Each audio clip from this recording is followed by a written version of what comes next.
Ready, Ron? Yes. Morning, everyone. A little bit of feedback there. Thank you so much for joining, and for those of you online, I appreciate you joining as well. I am president of Alberta Enterprise Group, Malcolm Bradley, and I'm proud to stand here in front of you as a previous member for almost 6 years. Absolutely love the group. It was an organization that I believed in from the beginning. I love the members. I love the work that we get to do through government advocacy, business advocacy, trade missions, and networking. This is the third or fourth month that I've been president and honored to be here.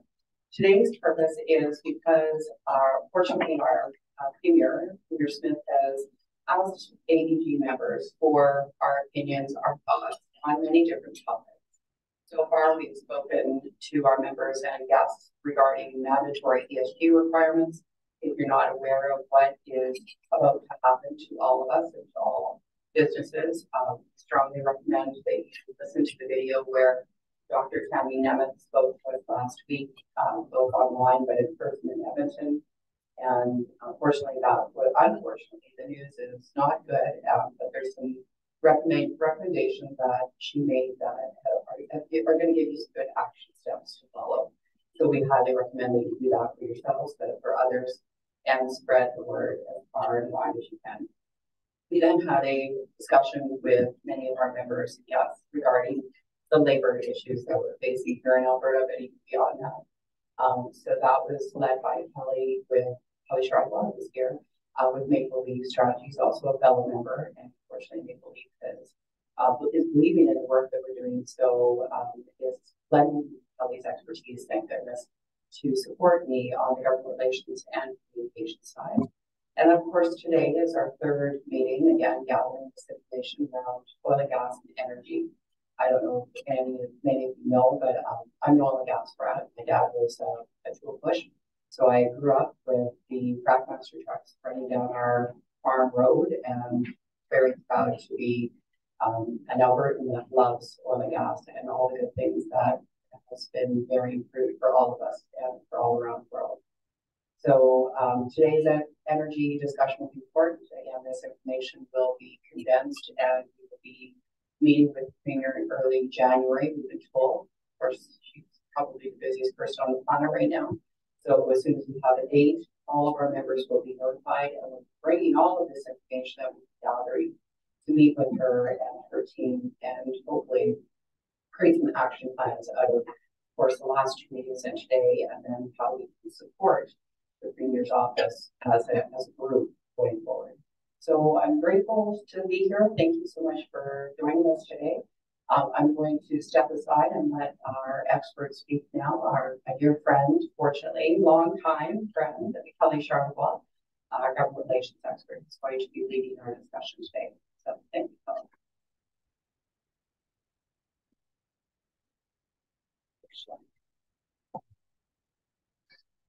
Hi, everyone. I always dread being called an expert at anything because I'm an expert. Very kind. So the purpose today, as Catherine pointed out, is really meant to be discussion. There's no sort of agenda that we proposed, and we want you to talk to us about what we should be doing for and hopefully you'll also share what you love to. And as Catherine pointed out, the goal of these sessions that we're on issues, how very good it is to feedback or requests. And obviously we're pretty excited. Yeah.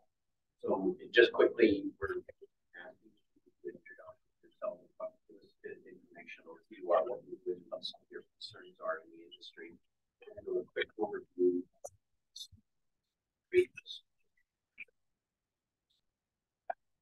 Highlighted, and then it's going to conclude by sort of taking the question back to what you want us to be saying, Premier, what you were saying to the minister, and how you want us to proceed. So if everybody's comfortable with that, I'm going to go way to the back of the room and ask somebody to volunteer to start with their name and your company and what your concerns might be and what you'd like to get out of today's session. I'll just keep going table to table if that's okay. Hey, I see a hand. Thank you. My name is Brooke Connor. Last week, and my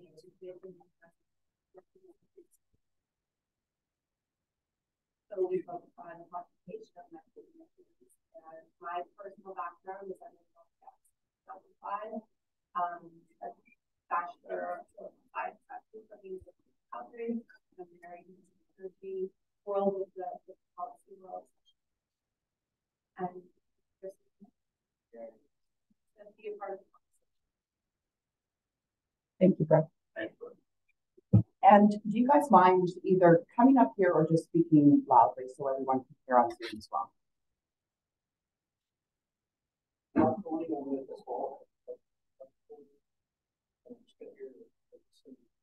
Some ideas for small producers and what's our biggest what we get the voice of the time and some of our challenges that right over here. And able to split.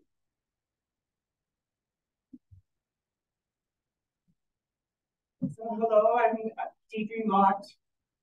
Rarely does anybody have a problem hearing me. I'll do the opposite. I've been a professor for the Bachelor of Petroleum Engineering at State for 30 years. There was only 2 when I started teaching there. And over the years, I have seen, my beloved industry disseminate, belittled, literally on the brink of destruction. And so we're so happy to be able to work and collaborate with Chris Kinnear and Danielle and put forward ideas to build an energy consortium, which I probably speak a little bit more about later, but hoping to be able to identify where the bottlenecks are, where it's broken, how can we collaborate to fix it. We've got so many moving pieces, small producers, media producers, service industry, education, hoping to be able to marry all those skills and have a unified voice. I'm looking for members to join that consortium. My name is Rick Coleman, and all of it is growing. I was the tech camp, and we have a special in the bill and drinking water and and our owner started to come 7 years ago over the whole really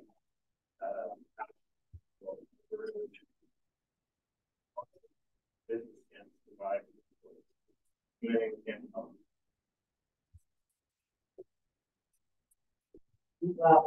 chairman of Rainforest Energy, and we're building a new school in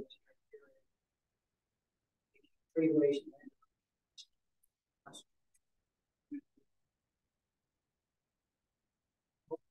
50 acres of facilities operation with our Indigenous partners.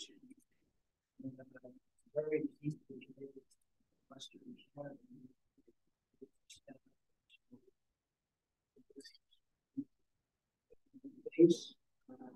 We can do.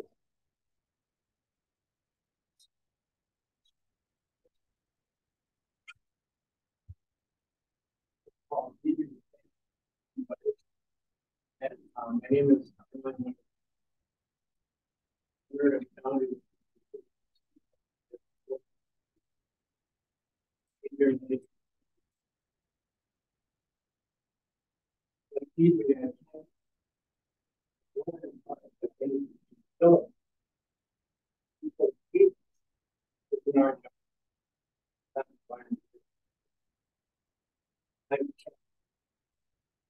the biggest thing I want to brag about is I never laid a person off 32 years. In the service sector that's unsure, especially inside business, people are what make this positive. People that have good jobs, respectful jobs, and they be taken away. I had to lay my step off after 32 years from fucking tears. That's why I'm here to represent them. The little people that work their ass off, the rest of Sorry, I'm getting very tired. Yeah. This is Danielle Smith. I think so. Yeah. Just one more minute for time. I traveled from the Arctic Ocean to South America on a bicycle with Canadian flags on my back, on my back. I won't put any flag on anywhere. That's how bad it was. And I think I speak for a lot of small business people who gave their whole lives to the business and to their employees. You need to support. I'll leave it at that. Carmen, your passion is very well. Don't apologize. Yeah, me. Well, yeah. I'm Sutherland, President CEO of Power River Energy, and there this year, I guess, to help navigate the process changes for regulations and what they do. So this build us. I don't necessarily know if they know all the time, but I'm a good example of a large book. That's everybody. Here, Chris Kinnear, trying to help solve that issue.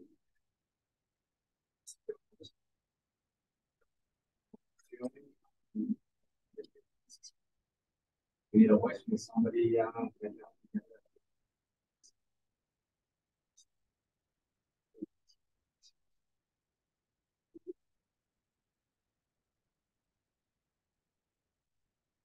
Chris Murray, I'm with Westfield Services Company called Clean Tech Industries.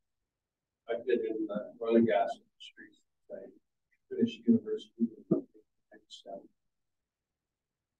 I grew up in a household where my father was a oilfield services guy and actually my banker. So coming out of high school, I decided I wanted to stay away from the oil and gas industry. So I went to university. And when it came time to choose my career, and obviously, you know, I've enjoyed a great career. Once in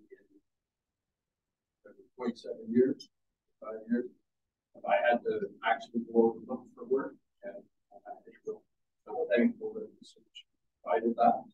I'd like to know that people can rely on this industry going forward. Whatever I can offer. Thank you.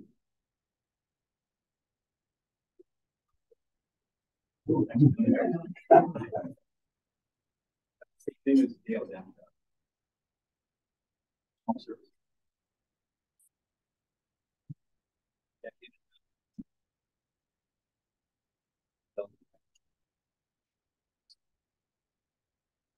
At that time, it was really a bit management any number of different industries, challenge, co-challenge, fabulous. Hey, the girl.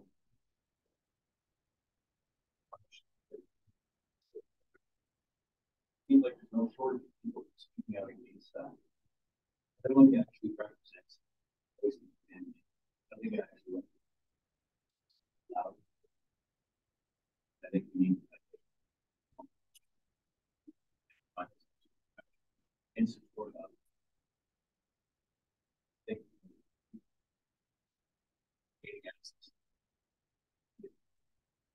it's almost impossible to see that we to find the light and momentum. I think it's I want to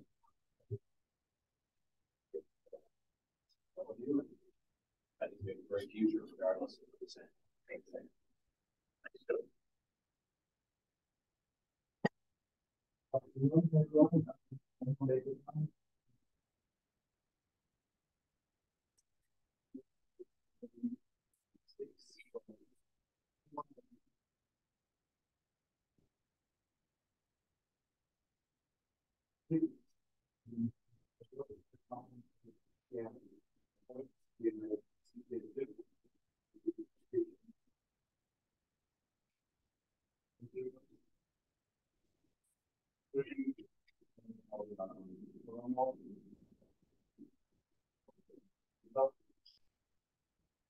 That would be the next you.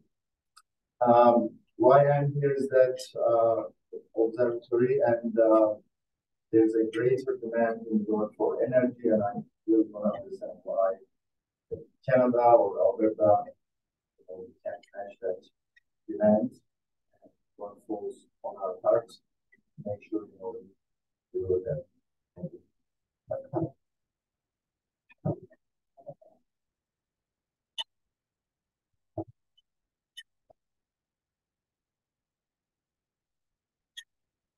I'm Dennis Hodge.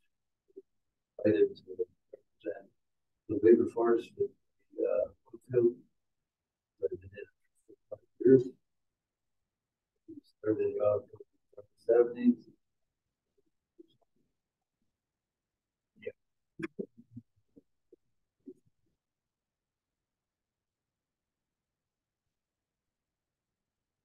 Short time ago, winner than you all know this. So that's an example of representing the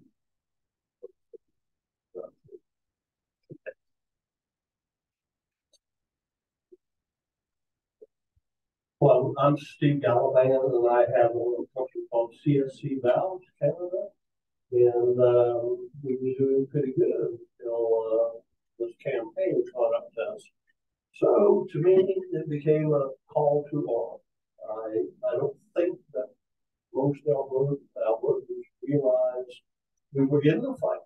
Mm-hmm. And if you don't know you're in the fight, it's pretty hard to win.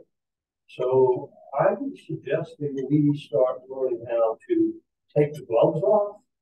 And a couple of years ago, I printed a little binder that I intended to distribute to every Alberta. But it took me about 3 weeks to run out of money. So anyway, I did bring one for each of you, and it's our call to arms from my perspective. I think we need to level the playing field, and I would cite the effect that Peter Lougheed had on the environmentalists and the nationalists in Eastern Canada.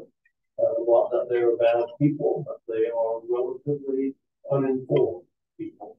And when Trudeau tried to nationalize this industry, buying Gulf oil and changing it to petroleum, Peter Lougheed protected our industry and production by 15%. It brought Trudeau to his knees, and he got kicked out of office and he died. Fortunately, we had a minority government, but nonetheless, I am of the opinion we should follow Peter Lougheed's pioneering actions against our industry.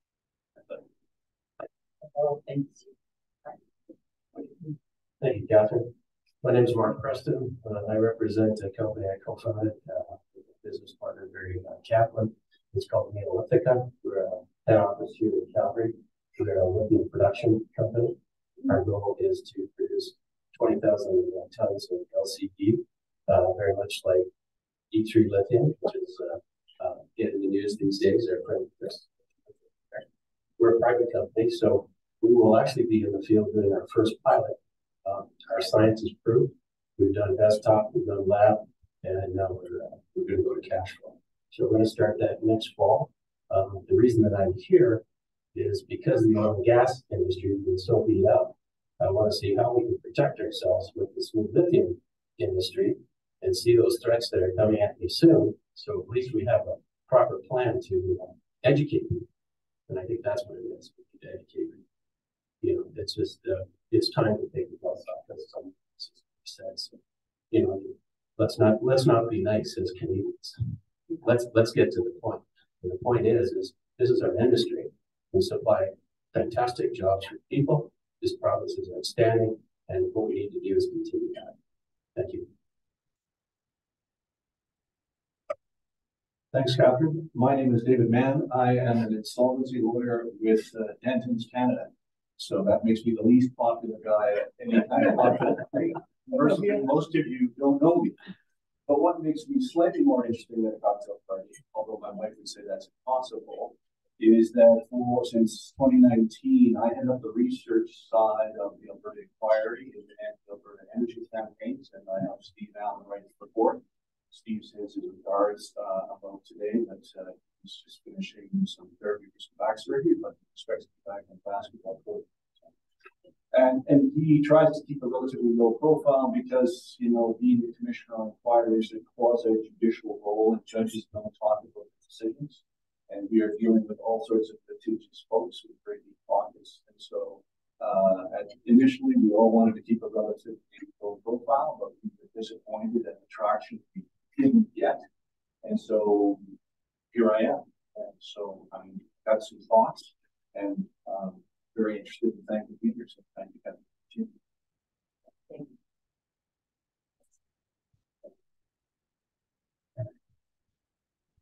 My name's Chris Kinnear. 2018, I decided to put 30 minutes a day away to help the UCP get in. I ended up rallying 450 people, helping out with 15 campaigns, volunteers, money. Then realized that we got an ask for doing that, so I pointed out how the LLR program is so unfair to small business. Then government gets elected, Trident Exploration goes broke. I get 15 phone calls saying, is this LLR thing? So then I went back to the 450 people, and we came up with the R-Star program. Then we drove that. Shane helped, Deidre helped, Alfred Fisher here helped. All volunteers, all volunteered their time, put money into it, worked hard at it.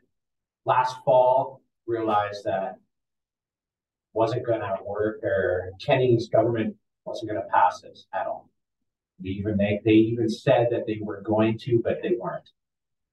So I worked hard to vote no in the spring. Then I worked hard on the Danielle Smith campaign, and now I'm a special project with the Crane. So that's my story, and I want all of you guys to know that just dedicating a little bit of time every day makes the world go round and makes a big difference. And if you guys want to double your efforts to meetings like today, bring someone. The world is run by the people that show up. Hi, I'm Al Fisher. I started my career in roughnecking in 1965. Went to school and got a job with Gulf Canada. Was all over the world, including senior manager of Western Canada and all operations. And then Arctic Islands, I was originally involved with the startup of Synchro, so on the oil sand side. Retired in 95, started the company that David talks about. And Fisher, train wreck for us. I got to know every bankruptcy and receivership in the energy industry since then. And we just recently merged that company in 2017. My job these days is when Chris said jump, I asked how high on the way up, and a bunch of other people. So these are my masters, and I'm just a poor old slave.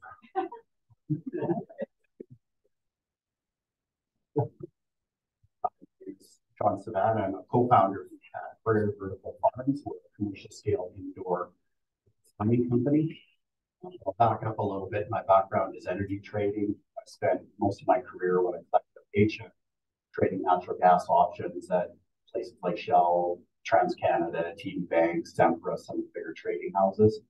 So I've done deep dives in almost everything that affects energy, whether it's water levels in California, electricity flows through hydro dams in California, or the physical movement of natural gas. Transitioned into mining in about 2009. So again, deep dive into copper mining, cobalt, all of those things are projects in Chile. And that was really the background that led me to vertical farming. Vertical farming doesn't exist without energy. It doesn't exist without reliable, inexpensive energy. And we are the best in the world at it. So my view is that if we could harness that and rally folks like the people in this room, then we can become an international hub for indoor farming, just based on building that but it starts with energy. I can tell you with the work I've done in water and mining, there is no way that we are going to be able to transition into the new economy, however that's defined by folks like Trudeau. It is not going to happen. There's not enough copper in the world to make the electric vehicles that Elon Musk needs to make. So somehow we've got to get that message out. And like everybody in this room says, get the gloves on and just start munching. Thanks, Sean. And we have Tammy. Tammy, do you want to show? There you are. Hi there. Hi, everybody. I don't know if you can hear me because it's quite distorted on my end. Hi. I can hear you.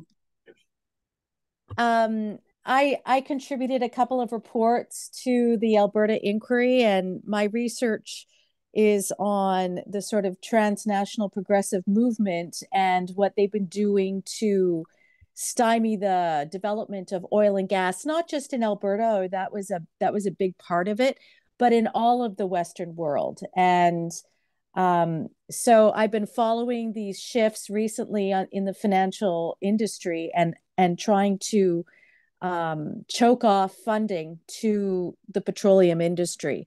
So last week I was so glad to be in Calgary to speak to some of your members directly about these challenges with respect to mandatory ESG requirements, environmental social governance. And so I'm happy to help in whatever way I can to sort of provide some perspective. And I'm just happy to listen to hear what you guys have to say. But I want to say to Chris, that was a really great point about the world being run by people who show up.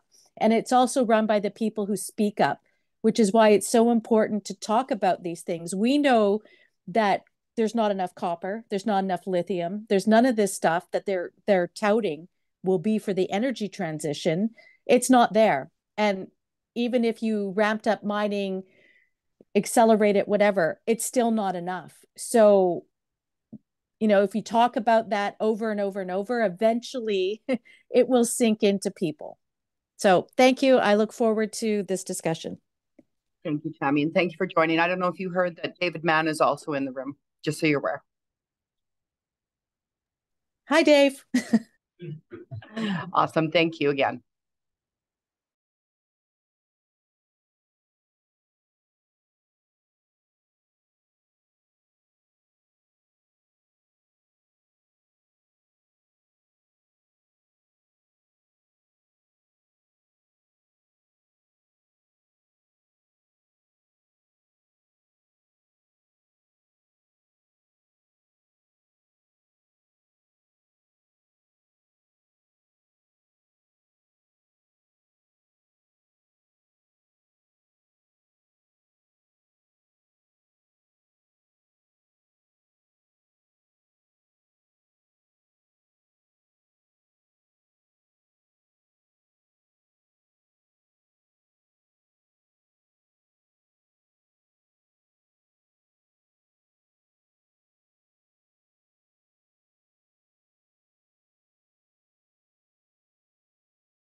Hi, Catherine. I can't hear anything. You're muted.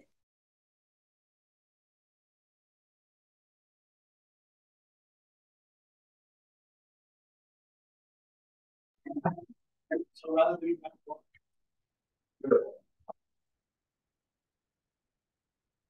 if anybody's going to get an offer, so like I said earlier, one of my goals is to embrace our small operators.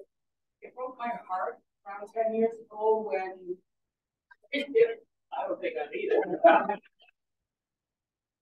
Around to hit people, most of us are. Oh yeah, okay. So around 10 years ago, there was an association called CPAC, Small Energy Producers Association in Canada. And they decided in their infinite wisdom to cut loose on the small producers and change their name to EPAC. What happened was those small producers lost their voice. Yes. They lost their conduit to the regulator, to the government. They lost their ability to even sit at the table and break bread and discuss synergistic ideas. And then we started, Shane and Chris and the rest of us started holding sessions with anybody that wanted to come. But consistently, who came to the table were those small producers that said, I can't get a transfer, I can't get a license, I can't get anything done. They keep handcuffing me. They want to take my operating capital and tie it up with a deposit. They won't let me do a bond. They won't let me behave the way the medium or large producers get to produce. It feels like they're trying to get rid of us.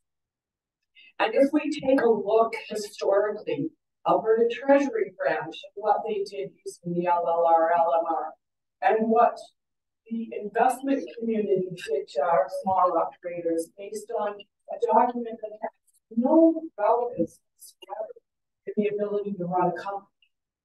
You have your reserves, you have your revenues, you have your people, and you have your ability to make our oil and gas industry what it is.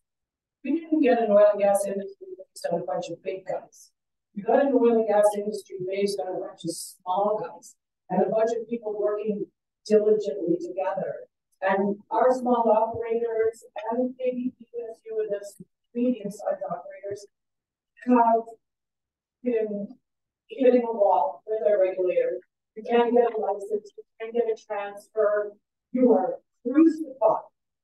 If you're late with a piece of information, but half of their systems don't work, and you can't even input that information.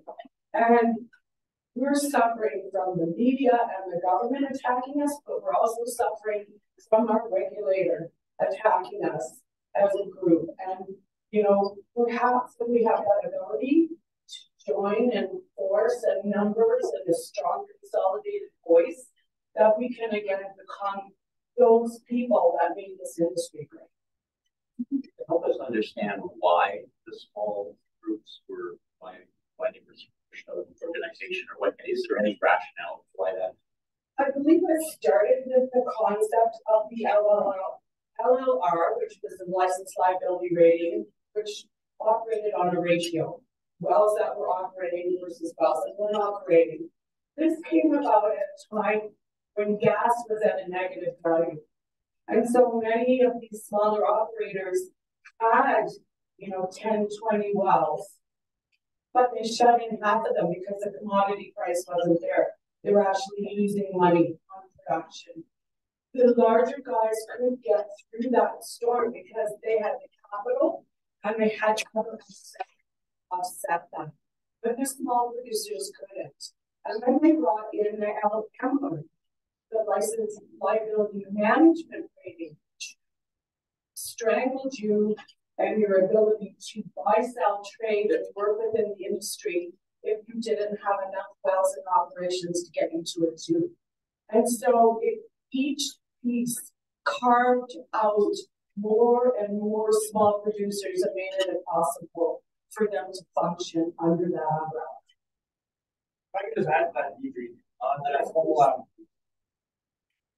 so that said, but then all of a sudden, you had to put a big massive bond down to start a company, and you want good assets, you're $250 million. Well, what small companies touch?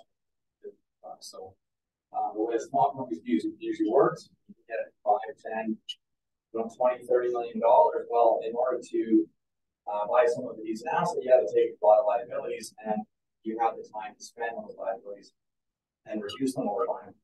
And then when the government came in with 1.0 or 2.0, it immediately just ceased all acquisitions because it said we spent $250 million at this point. Just that one. Thank you. I think you would find that if we talk to 20 small producers, 18 of them would have the same. I'll try to. Yeah, just to something to look into. But if you realize all the salaries and costs of the AER are paid for by the oil industry, all the liabilities are paid by the oil industry. But remember, there's 7 companies that represent about 96% of the oil industry. And when Jim before, the ARs was desperately trying to get rid of oil companies because the big guys say, hey, you are managing 5,900 entities in the AR database. That takes a lot of staff and people. What do we do for 3%? Let's just get rid of them because we have to pay the bill for all these little guys being out there. Now, that's on the production side. They represent 97% of production. They also pay 97% of all the bills that the AR and everybody else accounts for. And they really don't see the value in the guys representing the 3%. Now, as politicians, the 3% actually represent the majority of the workforce out there because all the different companies and entities that are out there. But there has been a concentrated effort by the board, and I don't know, not right now under Lord Kushner, but the large guys say, why do we have these guys? It's costing us money. So that's one of the things that we politically got to deal with because the system is wrong in that the guy that's policing you is actually getting paid by you, and the big guy has the money that pays the biggest part of the bill, has most of the say. So, for example, Murray Edwards can walk into the office anytime, and I've seen him do that many times. So, in talking to Chris, if you want the little guys to survive, the little guys have to make a case as to why they should exist. Because on a financial basis, to the government of Alberta and everything, it's just a huge cost because they don't see the value. Now, there is value in, I've been fighting this like with Jim Fisher, Trainwrecks, or us, we've done this for years. But there's also the other issue. The small producers and the surface leases are all paid for in each of the MLAs. We talked about LLR, everybody's screaming, we got to do this. But the strike area of southwest Alberta, southeast Alberta, pays $400 million a year in surface leases, which is a big chunk of the money to all the constituencies. So all the MLAs don't want wells abandoned. The municipalities don't, because the moment they get abandoned, the reclaim, taxes stop, income stops, surface leases stop, which then drives the local communities. So I've been fighting this with the AR for what, 10 years now? And we take this up to the government. The reason the government stops doing anything, because every one of the MLAs, they're bread buttered by their own communities. They get elected by their communities. Their communities want this money. And yet the noise you hear about, oil industry is bad, that only relates to the few people that are not paying their service leases or gone into bankruptcy, right? And that makes all the noise. The rest of the farmers are very happy to keep the energy industry working because they make money off it, and they can, most of those wells, as soon as they're abandoned, they can farm over. So they don't want to work on it. So as talking to Chris, here's some of the things that we need to think about and how do we want to attract, do that business. And it's a bigger thing than just one person because it affects every MLA in this province who gets voted, and that's a big political issue. But the reality why you guys can't make it is because you don't represent enough of the government's revenues and payments from the point of the AR and the Orphan Well Fund. They're all paid for by the oil industry. So the big guys, 7 guys, control those entities. And they are not independent. Our regulatory agencies are not independent of our energy industry. Sad part is that you guys control that. So that's where the little guys have gotten hurt all the time. But you do control the jobs and you do control the votes. Yeah. And that's what we got. 95% of the oil industry is employed by people under 50 small businesses. 50 things. So if we want to leverage something, we leverage our amount of business we control or create, and we highlight the number of jobs we create, high paying jobs that we create, and how many businesses we can do. It was sad when CPAC went down. CPAC went down because they wouldn't agree to the changes to the LLR program in 2013 and 2015. 2013, they made changes to two things. They doubled the liability value of everybody's stuff, and this is just Coles Notes. Then they changed the way they measured your assets to producing netbacks. So instead of having, I'm a farmer, instead of saying all that hay in your hay shed is worth this much, they're only measuring how much you can sell per day. Well, that's a pretty big advantage to these big oil companies that can't stop their oil sands mining operations, or this idea of things, right? So a little guy that wants to shut in, keep the value in the ground when the oil price goes down, as soon as they do that, their asset value goes down, the liability value stayed the same, and they go broke. Because the AER goes, where's my deposit? Your liabilities are worth more than your assets. So when 300 out of the 400 people in CPAC said, this is terrible, they just let them go. Now, because another road, because they paid per barrel of produced oil. So the big guys in CPAC had the most say up to a point. So small guys didn't pay that much, but the bigger ones did, right? That's the way CAP is done. That's why I like this. This one is $3,000 a year. All of a sudden, you're a part of it. So you think about how many people you employ, Shane, and service rigs, all that sort of stuff. You can make this a very, very powerful organization if you look through your contractors. And then he can go up to the government and say, I represent 350 small businesses that are oil companies and service the oil and gas industry. We employ this much. We create this many jobs. We create this much employment and money going back into the economy. He can do the numbers and tell you how much taxes they're paying. And that outweighs Murray Edwards every week. So that's how we can fight this back. The people are going to make the change, not the government. You know, it's amazing. It works. The system works, but the richest guys have a little more weight. They can afford more lobbying and stuff like that. When you rally the people, the system works. Never ever has a city premier been dislodged by its membership. And that's what just happened. Think about this year, the Alberta this year, last year, this time. You know, all the bad things are happening. Anyways, just think about that. That's a good point on that, just with respect to capital versus footsteps, right? And I think the message is we can fight with our footsteps and fight against, you know, the big seven. We just have to strategize.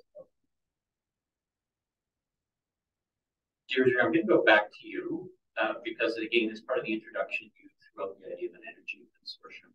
Do you take a few minutes and just outline what that will look like and who will belong? You bet. I believe every face in this room would belong. I think that finance and insurance and law and operators and service industry and education and every facet that dovetails together to make our industry, it's not one body, it's not one membership, it's the footsteps, it's everybody working together. I would like the consortium to have an advisory team so that we can get people that have worked in the field, we can get people that have been geologists, geophysicists, and we can get people that know the difference between, you know, flowing BOE and a shut-in field and where that value is and what is an asset value and what is a true liability. And when we can bring everyone together and we can give each individual discipline a voice, we create a conduit. And now we have a conduit that goes to our regulator, to our government, but we're a voice that can be heard. And the stronger the voice, if everyone can bring someone else to the table to be part of this, we need as many people in the room as possible. And everybody has a say. And everybody has a story that's important to be heard. And we want to be heard. We don't want to be shoved in the closet anymore. We don't want to be vilified anymore. And we don't want to be told that we're not important anymore. And we're mad as hell and we're not going to take it anymore. Thank you. I hope I answered your question. I love it. Does anybody have any comments on the idea of a consortium? It's kind of hard to find bad parts of that suggestion. That's what I thought. Tammy, would it be okay if we came back to you to talk, just give us a very high level overview of ESG? I don't know if anyone is part of the discussion online, but Catherine did mention it. Tammy, are you there? Yeah, I'm here. Okay, so I'm trying to simplify a quite complex topic. So out of COP26 last year, that's the climate change meetings, they decided to create an International Sustainability Standards Board that would be responsible for drafting a global baseline of sustainability and climate-related disclosures, or environmental social governance on steroids, as I put it. So they within a few months had a draft that they submitted for comment, open for comment. So they created this within 3 months in March. Then they released it for comment until the end of July. About 80 different Canadians groups responded to the comment period. 44 of them were highly critical of what was in there, because these new ESG standards are designed to basically choke off funding to hydrocarbon companies. But it goes more than that. I mean, that's one of the main purposes behind this, is to starve the finance to hydrocarbons and divert it to wind farms, really, and other things. But it's meant to cover 68 different industries. It's supposed to cover the entire economy, from mega corporations down to small ones. And the International Sustainability Standards Board has a lot of Canadian support. We lobbied for and received an office in Montreal, which opened in June. And we've established a Canadian Sustainability Standards Board to implement this standard in Canada. They've said that the Canadians have said that they will consider what the comments were to determine how much of this global baseline will actually be implemented in Canada. Now, normally these types of standards take between 7 and 10 years to create. There's a lot of negotiation, a lot of jurisdictions to consult with, a lot of collaboration and whatnot. But they're planning to have this ready to go by first quarter next year, so that within 12 months. And so they want to put the final out for comment, which will take about 3 months, and then to have it finalized and operational by fiscal year 2024. Now, the Europeans are doing their own thing, but they've been in consultation with the International Sustainability Standards Board so that whatever rules they bring in will be aligned. So the European one says that they'll start in fiscal year 2025, and it'll start with the big companies, and then every year the size of company will get smaller until by 2030 all companies will have to fill out these standards. Now, currently the Carbon Disclosure Project, which is a voluntary questionnaire that companies can fill out, they agreed at COP27, that was this year in Egypt, that they would use the ISSB standard as their questionnaire. The reason for this, and I just listened to a discussion with the chair of the ISSB today, and he was saying the problem with America is that they don't want anything really to do with the ISSB. And it's super important to get the Americans, because that's where petroleum industry is really big privately. So what they've said is that the Americans would prefer to do it voluntarily. And right now, a number of American companies use the Carbon Disclosure Project questionnaire. So their plan is to have the ISSB forms as the voluntary one, and then have the Securities Exchange Commission adopt similar policies that will eventually make it mandatory. So companies will be familiar with doing the Carbon Disclosure Project questionnaire, which will be the ISSB one. So this is how they plan to get the United States involved. So what this means, for example, in the industry related standards, if you're a hydrocarbon company, if you're a petroleum company with reserves, you have to account for the embedded emissions in your reserves, and they will count against you. So if a bank says, well, I need to reduce the amount of emissions on my books, you, oil company, have all of these reserves, that's now a liability instead of an asset. So the intent behind these rules is for the use of by banks, insurers, and investors. That's who these are designed for.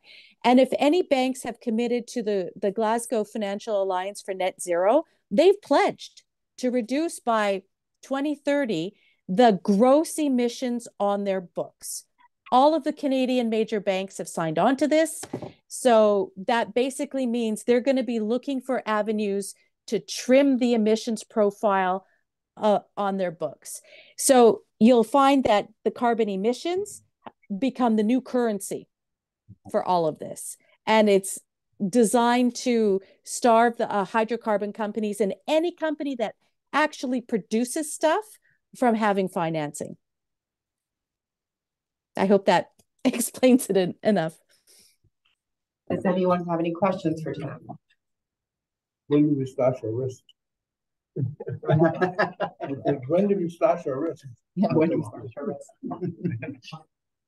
So just the way I think that is, the accounting industry, banks are going to impose standard. Mm-hmm.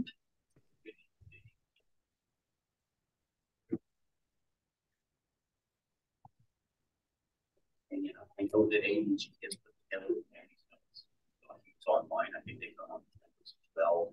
If you have interest in this phenomenal research, I was very pleased to hear Sean. Yeah, Kelly, one of the issues that's happening now, just what Tammy referred to, you can't get financing, but you can also cannot get insurance. I bet people will contact me to see if I can find any insurance. So there's a little small group of us that have been working with the Alberta government to become self-insured. In other words, we will insure the oil companies within Alberta from the pool of premiums collected.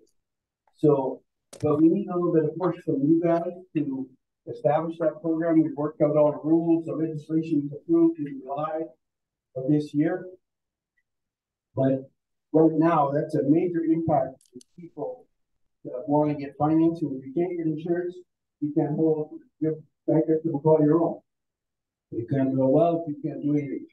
So insurance is a very important thing, any project to go forward. So, you know, guys, help us with making sure that we get that Alberta-based insurance policy set up. Policy basically designed for the oil industry and for the oil industry alone right now, because they're the ones that need it. Yeah, that's an excellent point. The insurance is a big one.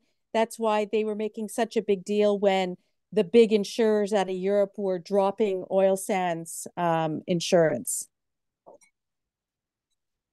Thanks, Tabby. Thank you, Tim. Catherine, I'm assuming that we'll send out a follow-up package that might include contact information for help with that insurance program. Yes, we'll add that to the e-blast that goes out. I think for the next story, yes. Thank you. This is Pete LaFontaine again. Of course, you probably heard that ESG is something that this province and Western Canada have been doing for generations. it's health, safety, and environment, it's corporate social responsibility, it's paying living wages to people, keeping them safe in the field. That's what ESG is supposed to be in the marketplace. And so one of my thoughts is that we should adopt it and we should own it and make sure that we understand that when it gets rated, if you rate, fossil fuel as a bad thing, that's what we do. If they can go from the left agenda, which is clean planet agenda, then we lose. So I actually tried to get it passed through inside of the government to adopt ESG as framework conversations. So we can, and I think that might be a way. And a big fan of martial arts, you have an opponent bring their energy in and own it. And so maybe that's something we can be doing. Now I've done before, like a cut the left agenda, just coming in. Maybe we just got to say we're not doing it. Yeah, that's a good point. I'm a CFA charter holder. Of course, this has been part of our discussion for years. And in the mining space, ESG is very, very important. But depending on where you are in the country or where you are in the world, S is way more important. For example, mining cobalt, where 70% of the cobalt in the world comes from the DRC, which I don't know if there's a worse place on the planet to do business. They're front and center, and people are investing money in that country like crazy because heat doesn't matter in that part of the world, and then everyone turns a blind eye against it. So I agree that if we can control the narrative and equally weight some of those things, maybe that's at least a discussion that could go forward. I know that we're going to talk about. If I could. Sorry, Andy, go ahead. If I could just add in there, it's a noble goal to want to own it when you talk about corporate social responsibility and all of these other elements. And there are subsequent building blocks that are going to be introduced to talk more about what's your Indigenous relations aspect and how many, the diversity, equity, and inclusion things, what your governance is and your social responsibility and so on. That's coming. But there are certain things, certain industries that get a pass, like the cobalt mining, that gets a pass, really. But what it also comes down to are the raters, the rating agencies. So you can fill out all this data, you can provide all this stuff. And in the end, it goes to Moody's or S&P Global or Morningstar or some other group that then ranks you. And the criteria that they use for judging different elements varies from rater to rater, which is what Elon Musk was complaining about, because for some, he gets an A+, and for other ratings agencies, he gets a D. Why is that? It's all the same data. So it's how that's ranked and judged by these ratings agencies.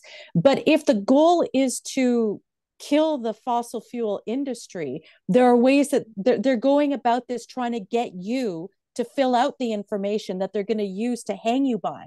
So it's very difficult to own something that they want to use to wipe you out, if you know what I mean. So I on the one hand, I think that's noble, but on the other hand, I don't think it's going to work, because companies have been trying this.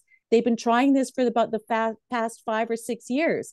You have the big oil sands companies saying, we're best in the world, we have the best environmental record, we're better than all of these other companies, and yet there's still divestment going on, right? And if they're going to base it on what your absolute emissions are, all that other stuff won't matter if they're going after your absolute emissions.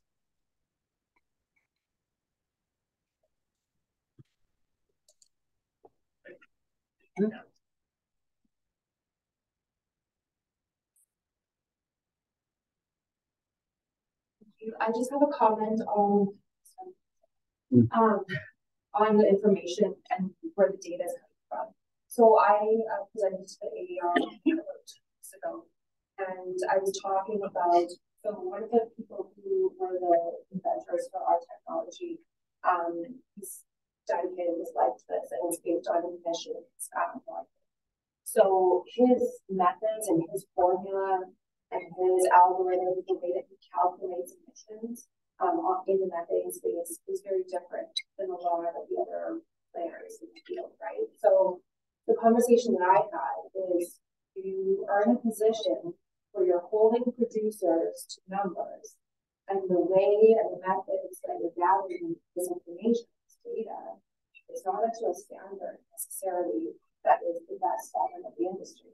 So if you're taking a point in time capture and basically holding a company, timesing that number by 365 days a year and saying, when we fly over and take an audit of your field or your compressor station or this area, and this is your number, date and time, timestamp, and are superimposing that onto your finances, onto your ESG, onto everything that you're doing. And when I go and have this conversation with AER, they think data is data, right? But I know that data is very, it moves, right? Data moves. So if you're using data points that are not accurate, the way that I do it is garbage in, garbage out. So I don't want people, I think when you own it, you have the ability to be a part of the conversation and to be able to own a part of that. The standards, the regulatory, the methods, utilize the people, the experts in the industry to be able to actually standardize on something that is factual, that is scientifically proven, that is repeatable, that is in a position where I don't want policymakers or finance or people who are not clearly well-versed enough to be making these decisions based those standards on what we're all now talking about. When you talk to AER and folks like that in challenge statistics, what's their perspective? They were very quiet. They were very quiet. They actually really thanked me a lot for being there and saying, we really had no idea, because I can just keep it small. I'll try to be quick. An example, basically, they have been doing environmental audits. Whether it be like environmental defense or their own, my chairman, one of my bosses, he's a pilot and he's flown for environmental defense. He's a scientist. He doesn't care if he flies for a producer or if he flies for the government. Science is science. He knows what he's doing. But there's other individuals. There's a lot of people jumping on the trend of being green and doing all the things, right? So he really struggles when he looks at his information and his data and what he knows.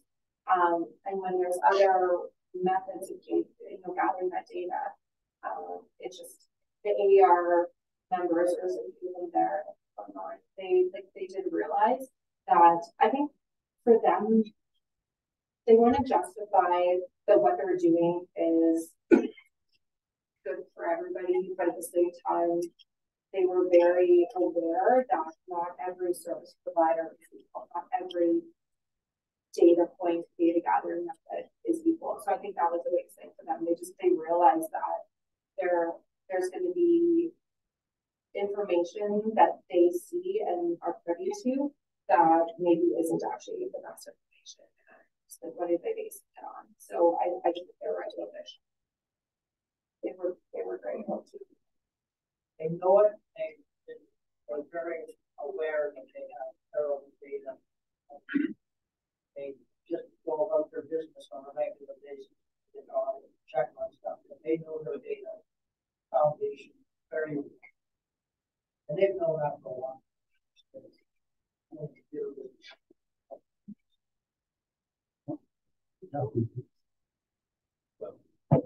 Absolutely. Thank you. I was thinking here, listening to everybody, and you're all correct. Insurance is an issue. ESG is an issue. All these things are issues.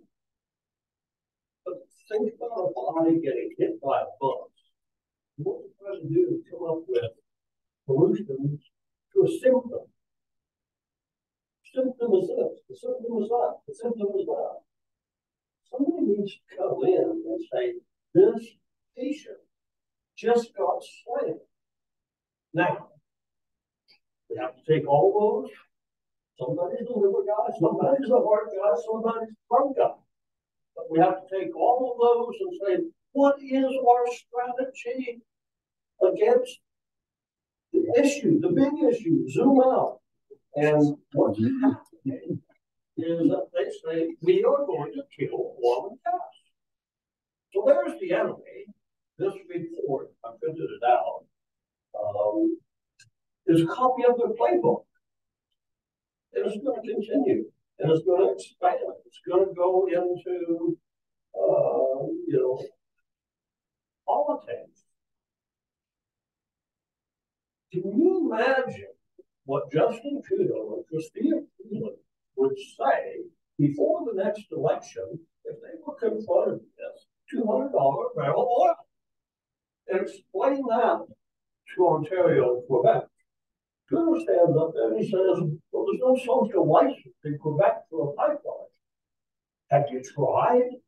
Did you ask them? Did you present the benefits? No, because he wants to kill us. So does this, I forget his name, Stephen Gilbert or whoever he is, Minister of Air and Water and all that stuff. The guy says he wants to kill oil and gas. So now we know what the enemy, who the enemy is.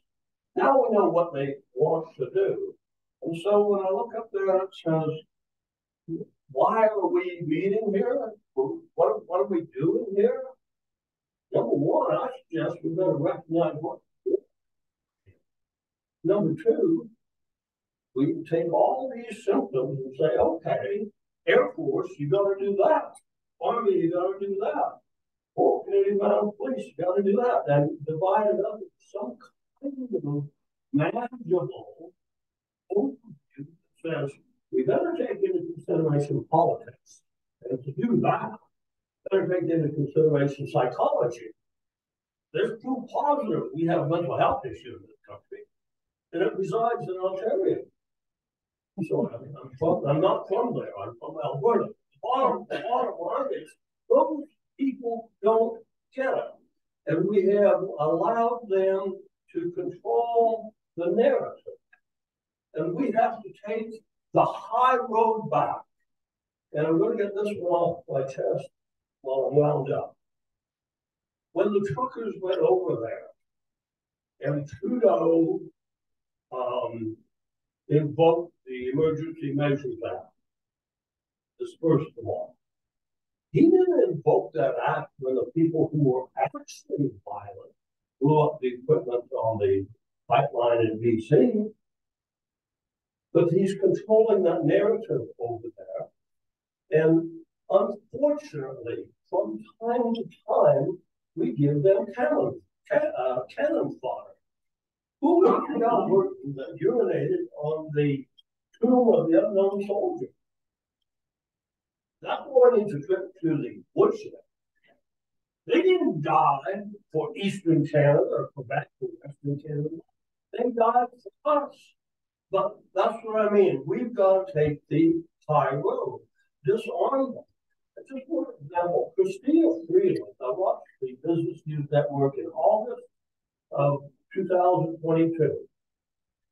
A CTV interviewer asked Chrystia Freeland, what do we have to do to export more oil? And Chrystia Freeland said that we have to get Canada to be more responsible in producing this oil so that we can go to the international community and justify Canadian oil. Somebody needs to inform that bitch that we already are most responsible. It just drives me nuts that they control this narrative. And can I continue for a minute? Think about this. They're writing syllabuses for children from grade 5 to grade 12 that have one side of the coin for climate change. You got to kill oil and gas. Killing oil and gas is not the issue. Saving the climate is the issue. How did it go from saving the climate to isolating oil and gas? I don't hear anybody isolating China who uses 50% of the world's coal. These guys are barking up the wrong tree. And we've allowed them to do that because we didn't know we were in a war. And now we do. So I suggest we try to find a general, a sports golf or something like that. And I use a lot of analogies, but if you can recall in 1992, somebody asked him, it was Colin Powell, what are you going to do about the 400,000 man Iraqi army? Strategy. We're going to cut it off and we're going to kill it. What is our strategy? What do we move to the top of the 1,000-item list of things to do? How do you develop some kind of manageable, identifiable set of requirements that you can say, okay, can you guys work on this, you guys work on this, and get this patient safe?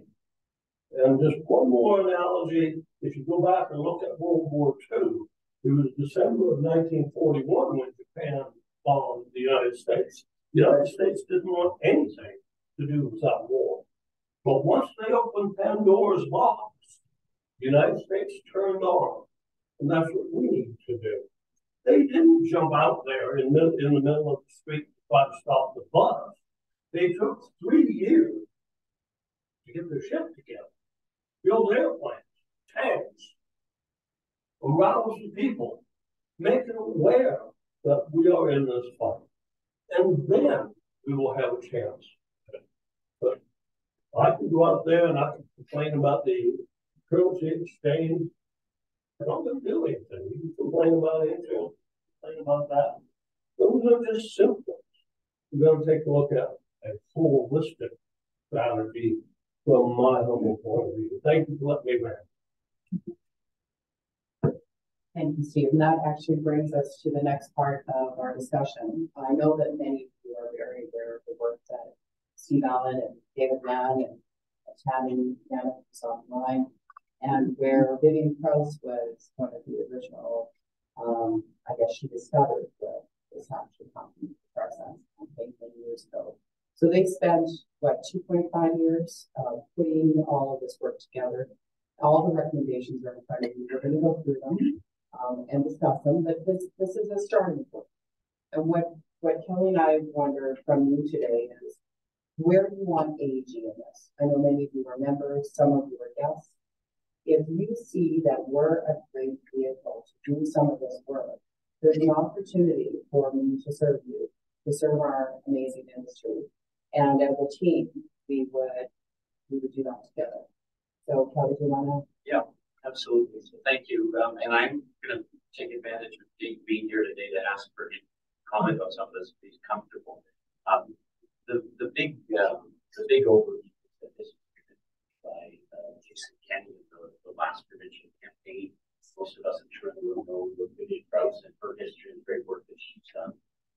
And so finally in July of 2019, she was appointed, and it took about 2 years now already.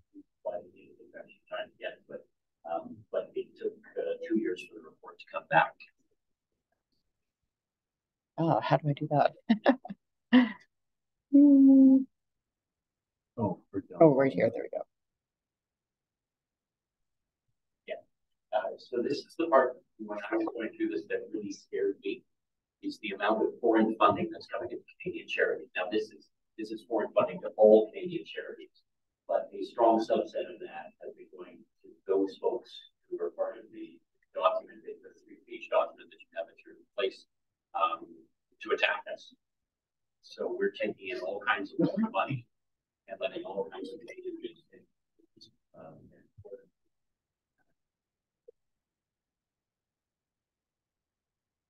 So I thought it was interesting, your comments, because we do need to focus down.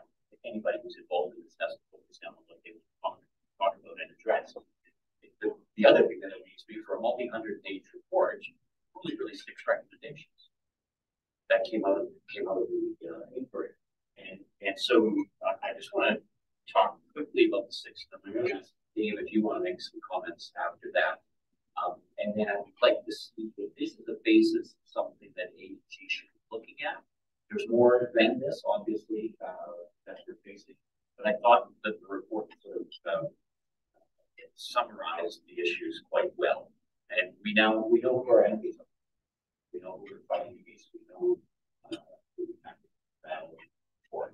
So the transparency, accountability, I think in this day and age, everything has to be transparent. And really the suggestion here was to develop standards for not-for-profit and charitable organizations, public institutions, to ensure that there's a more level playing field. So yeah, I'll make a report on how responsible it's done. First Nations, create an opportunity for meaningful dialogue among First Nation communities, First Nation communities, and Albertans and Canadians to advance understanding reconciliation, but also focus on economic development and opportunities to achieve greater prosperity. Science and technology is sort of summarized as kind of an AOSTRA 2.0, looking at how we can collaborate and align best with all stakeholders. Something we're talking about today. The reliability of information, you've got to have standards, you've got to have a methodology.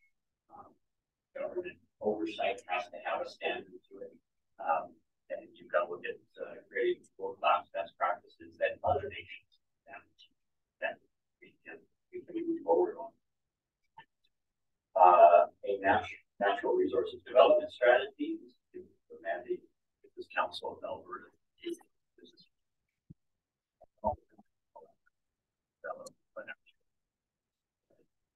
And number 6 is rebranding Canadian energy and really taking that challenge of marketing and communications, using experts in a long-term strategy, maybe 3 years, maybe longer, to talk about how we can be a world leader in lowering carbon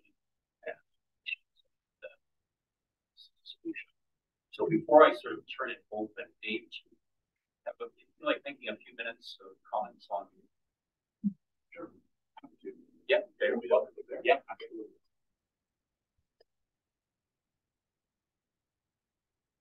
Thanks.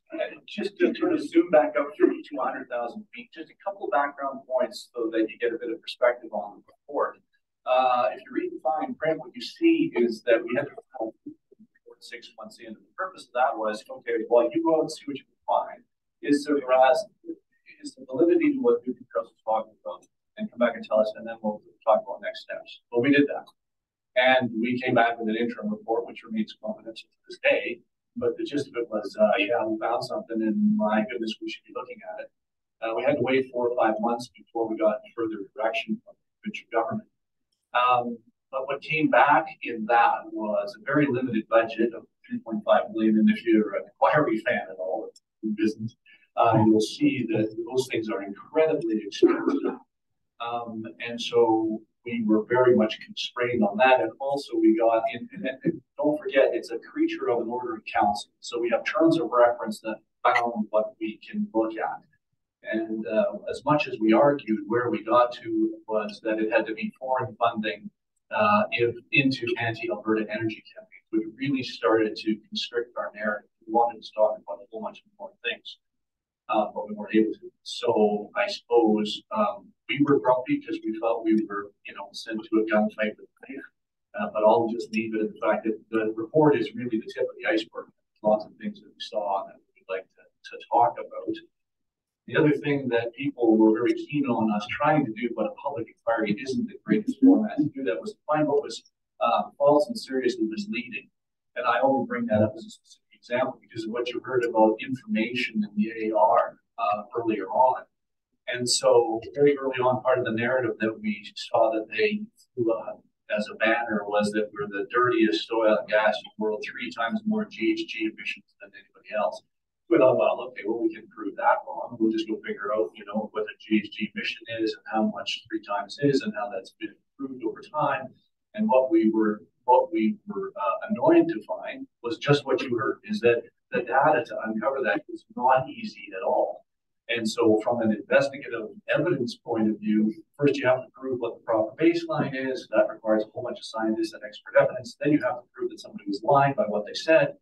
And the third one, who exactly that was who said that, and in the age of blogs and emails and internet, that's not easily done. And oh, by the way, all three of those things that I just described to you, none of those happened in Alberta. So we would be fighting extra jurisdictional treaties all the way along. So we didn't have a lot of wiggle room, and sort of disappointed by that. Saw a lot of other things along the way in our research, and that sort of gets me to how I come to sort of, I've bifurcated into two. There are our official recommendations, which of course we stand behind, and we think that they are very important to drive forward. I think they're relatively straightforward. Some would be more difficult than others. For example, number one, transparency and accountability. I mean, bear in mind, the charitable sector, the nonprofit sector, largely is federally governed. And so that's like telling Trudeau that we should change the funding. So that's a little bit of a tough one. But there are all sorts of sidelines that people can look at hard in that. For example, we weren't able to talk about university funding, but that's a very interesting topic in and of itself about who's funding our universities and what their topics are. And certainly that's something that we can look at in Alberta with our post-secondary education to make sure that it was completely transparent with what we're looking at.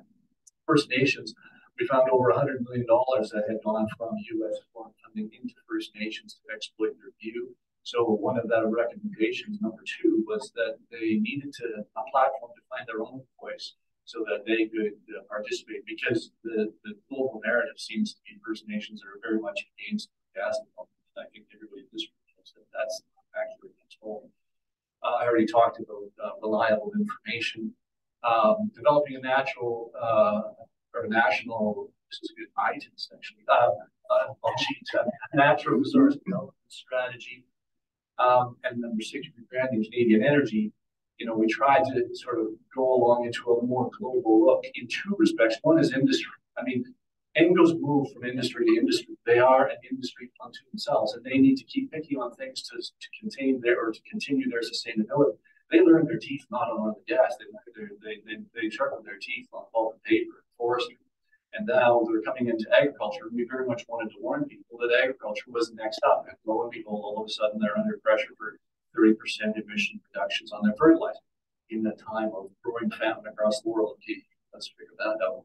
So we wanted to try and reach out to other industries, because it's more than just oil and gas. And we wanted to reach out to other jurisdictions, you know, particularly in the West, because there's a lot of Western jurisdictions that are feeling this. And so have we gotten much traction on that so far? No, we're hoping organizations like AG could help us with that. But the second thing, and Steve, thank you for the introduction in what I wanted to talk about, because of all the other things that we saw, and you're right, there are all sorts of charitable programs that go to funding education programs about climate change in our schools that are very much one-sided, but we couldn't talk about those. And if you don't have time to read 625-page report, just read the tar sands campaign. I mean, it is a brilliant document. And let's face it, it beat the snot out of us. Well, that war was largely over before most people even knew it was going on. And it involved everybody from thugs blocking railways to lobbyists in the Oval Office and every skill set in between. And there was a tsunami that moved forward, and it changed not only it landlocked, not only our ability to get our resources out, but it started to work on the public paradigm about energy and CO2, because it talked about both the tax, both the demand side of the market and the supply side of the market. And so what do you need to fight a Goliath? It seems to me you need another Goliath. And where I get to in this process is I think that we need to consider some sort of, I don't want to call it this, but similar to a security and intelligence service that coordinates all of these sorts of movements and is able to see them come and counter them however they can counter them. When we're talking about marketing and rebranding Canadian energy, that's not here. We talk to ourselves about this, but we know, right, where we need to take the battle is London and New York and Toronto, places like that. And so I think you need, and this is exactly out of the tar sands campaign. They had a very small, tight executive, invisible to the world, who just showed up and started writing checks, just pointed people in the direction of their skill sets. I think we really do need to consider that. I also think, and I also wonder where exactly that platform exists. Because when you think about the people behind the tar sands campaign, you couldn't pick a bigger, badder monster. They're foundations. They live forever. They have funding that they don't have to report on to anybody. They move kind of in the pre-tax world. I mean, you couldn't pick a bigger monster if you wanted to. And so we say, well, industry should fight back. Well, industry's going quarter to quarter. They got other things they got to worry about. Governments should fight back. Well, governments go 4 years and then they got problems. It's not even 4 by the time you sort of get used to your portfolio and then you got to gear up for another election. So is it private industry? Is it foundations on the other side? I mean, I think people have to sort of consider all of that structure.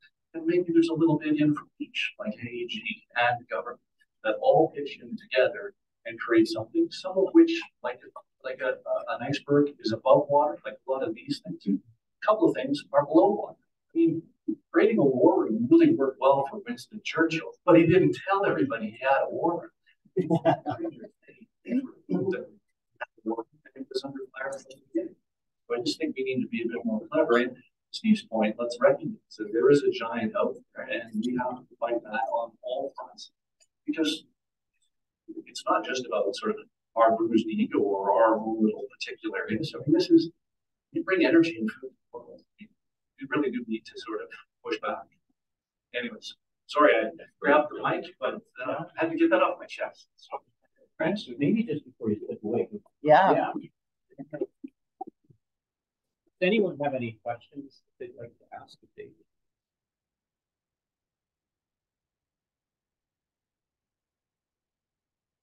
Who's contacting you? Yeah, it's a big problem, and there's a lot that goes on. Even at the I got grandkids and stepkids now. I got young women in my world, and the same age as my daughter.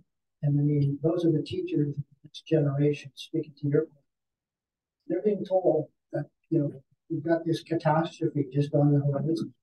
I mean, we have to change it. I mean, we have to get to that level and let these kids know that, evolution and innovation and technology and path forward, clean energy and agriculture, forestry, that's going to continue to go on for years and years. They should contribute, becoming the next scientists, engineering, mathematicians, farmers. And I mean, but it's not there. Even our own universities in this province, I'm talking to some of the economists there, and they're like attacking anybody that's talking about supporting fossil fuels. Now, the economists do not apply it lately because they know they're wrong. But anyway, I think we got to get right down to the fundamentals at school as well. Get some curriculum going that teaches kids that there's actually a positive life out there. And not coming to a crashing halt. The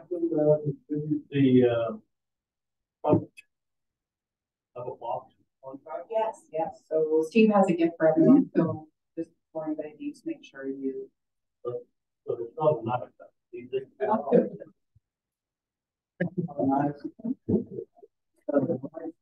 Want to do a gunfight? Any other questions for David? Okay. Hey, Sally. Hi, can I just add something there? Oh, hi, for Tammy. a second? Yeah, Tammy, go ahead. Hi. So I think whoever I misnamed, so whoever was saying we need a strategy and a general and all that, I absolutely agree. I also agree with Dave's point that it's important not to broadcast it if you have one, kind of thing, because that's how the movement works, is that they're very much behind the scenes. But on the other hand, I think the biggest challenge that we face is that for the most part, the industry has conceded the point about climate change. So have the provinces. When they put forward their challenge to the carbon tax, they conceded the point of climate change. Well, the minute you do that, you've now handed over whatever power you may have had to say, you know what, that's nonsense. So if you concede the point of climate change, now you're handicapped on the type of responses that you can make. Because if it's the planet that's in the balance, and kids have been taught this from kindergarten, then they're willing to do whatever it takes in order to save the planet. So it's a problem. I think there's ways that you could probably balance it by saying, look, we are environmentally responsible. I think we need to have a rational discussion and so on.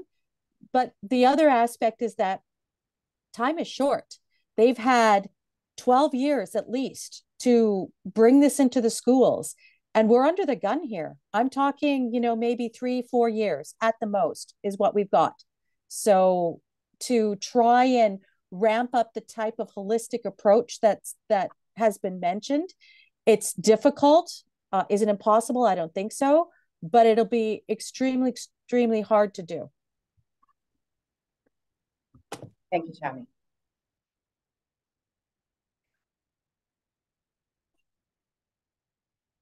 Chris Kinnear.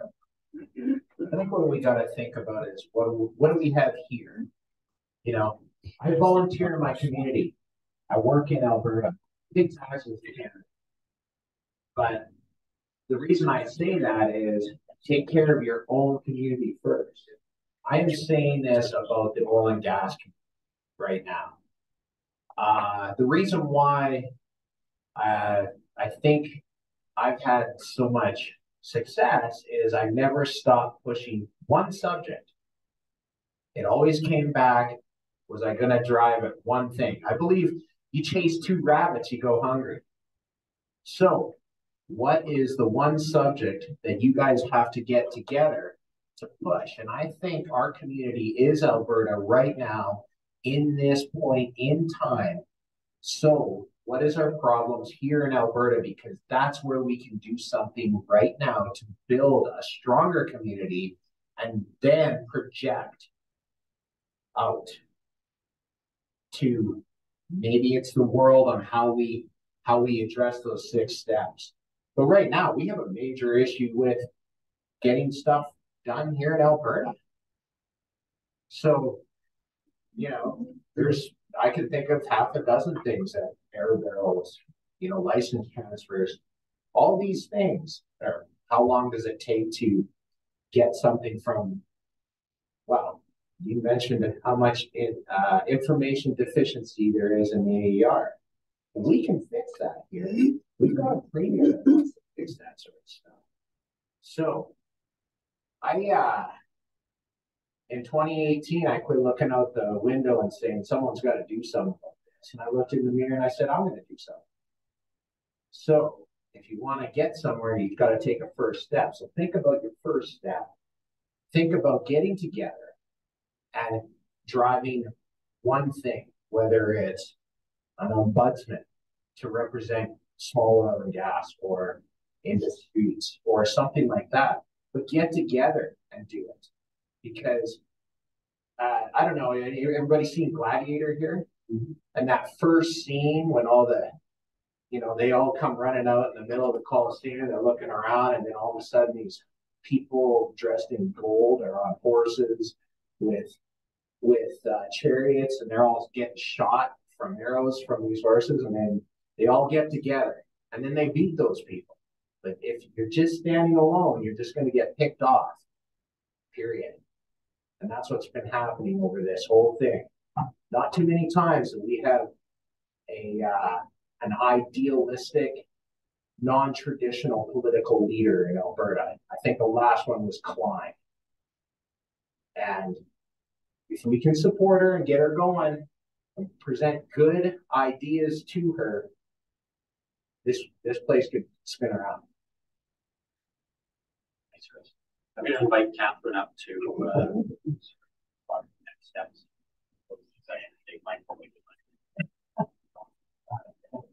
I'm going to ask Kelly to take the next steps.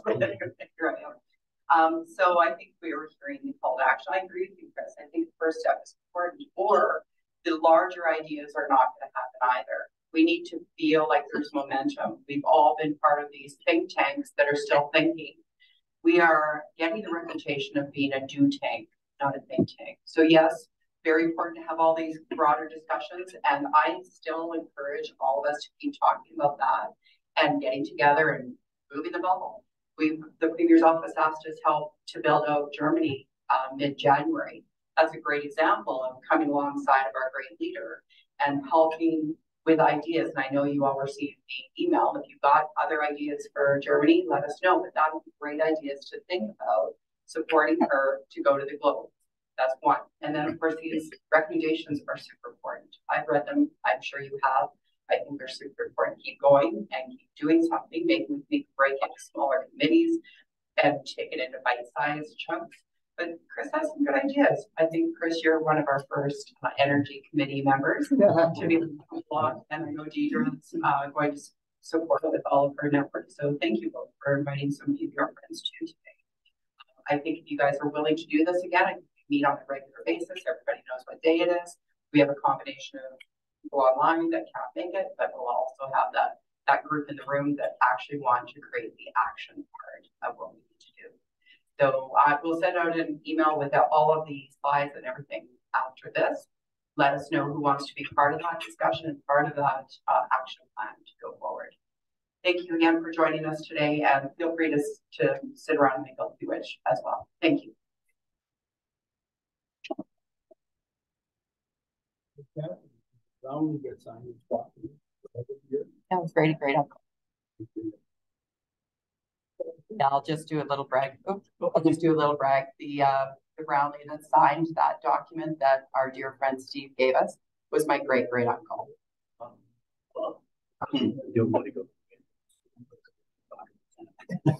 loved it. Come on, show me. This is the most colorful part. Because you and I have. Yeah, we do. Yeah.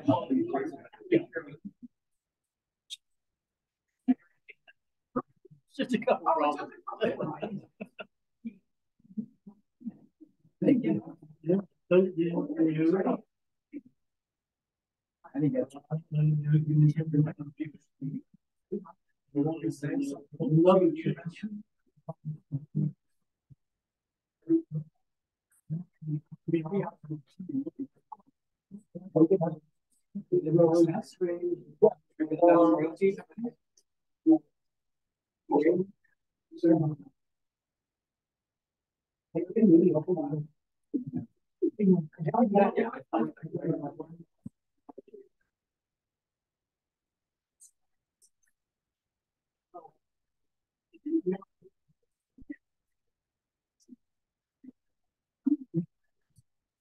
You're going to be on our bridge. I know you're not. You're going to be on our bridge.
You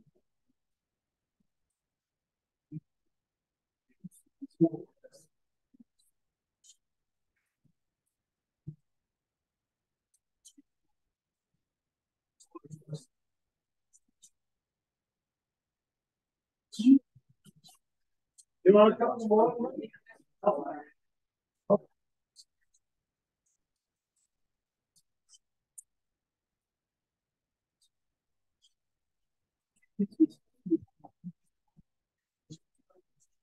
They and on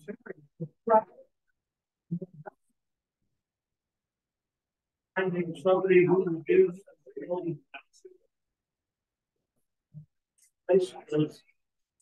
we first came to see folks and on the last they made it that, but then give me another. That's good.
Very well done.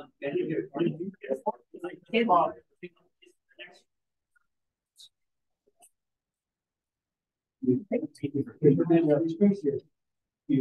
Let me know what I can do. I don't know what I can do. Please speak.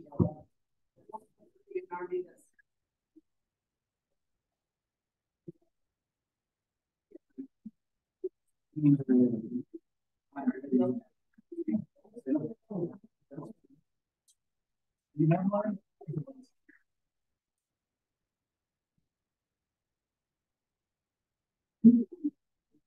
Don't check.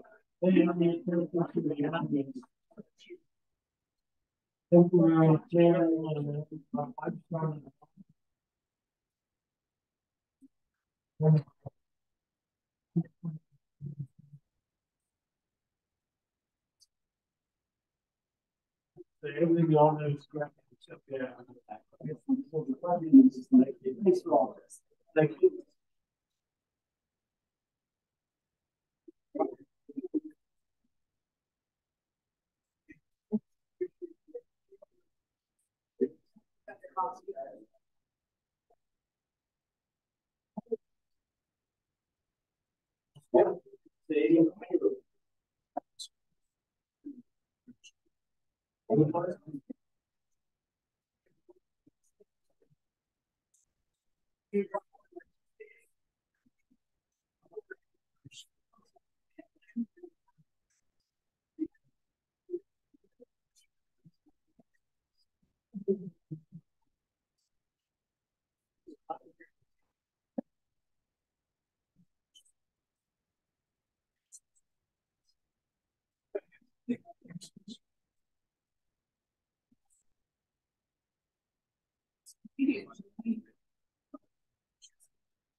So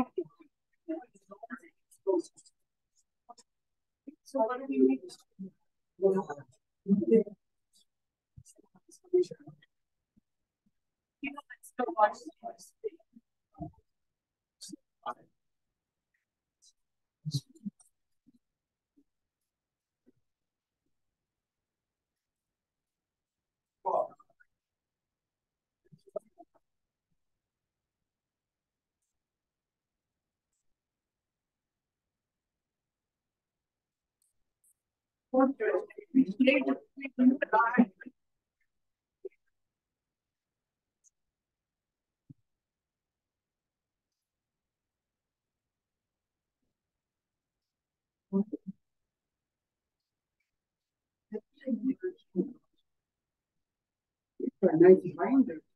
Yeah, they are, aren't they?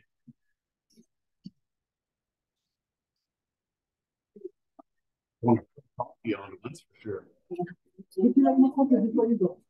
No, yeah. Oh, actually, maybe I will. I'm gonna stay here and work for a bit, so.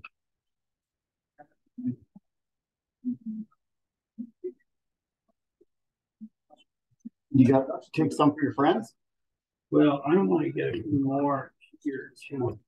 You give some to him, because he's gotta give Danielle one of them. And I will give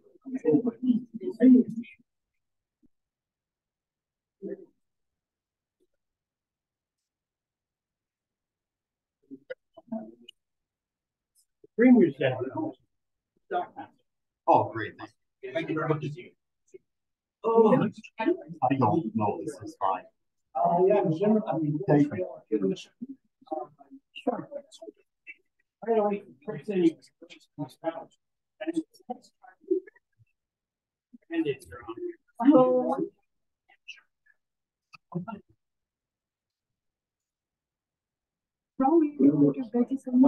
I'm sorry, love? No. Thank you. Did you want them? Thank you. Oh, but we made a little thing. I'll give them to one of our friends on the street. Thank you. Yeah, it's gross.